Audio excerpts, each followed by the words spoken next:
Hey folks, this is Jim Bovard. I've got a story in today's New York Post on how Joe Biden went to Westchester County to raise $10 million yesterday.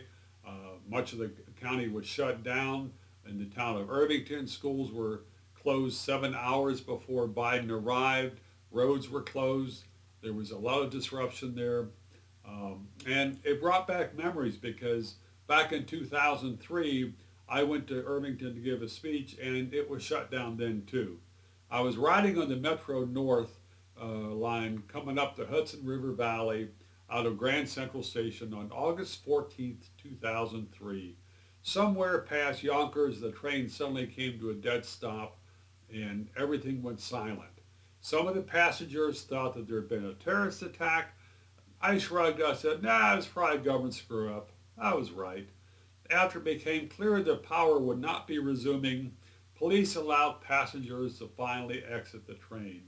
I walked along the tracks wearing my railroad engineer cap and singing a 1920s Jimmy Rogers song about standing on a train platform and smoking a cheap cigar.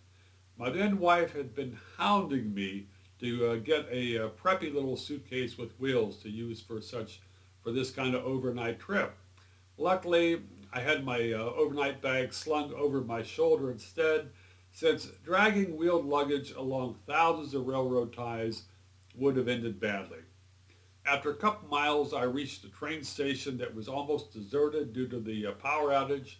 There was a chauffeur just kind of loitering around and looking at passing by people furtively, and so I chatted him up, and he wasn't allowed to take paying customers, so I paid him a little bit extra to salve his conscience. And I was pretty soon on the road to Irvington. Just in time for my speech, I came walking up the long driveway at the Foundation for Economic Education, and I was smoking a cheap cigar. Conference organizers were shocked to see me as if I were a ghost. They assumed I'd vanished hours ago beneath the subway tunnels of Manhattan.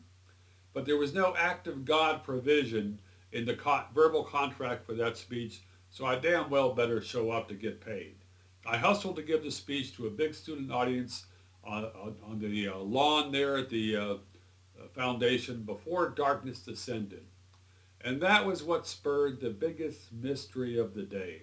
St. Martin's Press had just published a book I did called Terrorism and Tyranny, beating up on George Bush's War on Terror. As I tossed a few jibes on Bush, a black helicopter came up over the horizon and lingered a little too long. Actually, it was probably good the speech was in New York because if I'd been speaking in Idaho, I don't know how the audience would have reacted to that helicopter. A lot of good folks there that day. There was Sheldon Richman, the editor of the Freeman, the magazine, the great magazine the foundation put out. There was Richard Ebling, the president of the foundation. Beth Hoffman was there, and she afterwards told people that Jim Bovard had walked 5 miles to get here for this speech. And I was polite, so I didn't correct the exaggeration. But anyhow, hopefully Irvington does not get hit by any more power outages or presidential fundraising visits.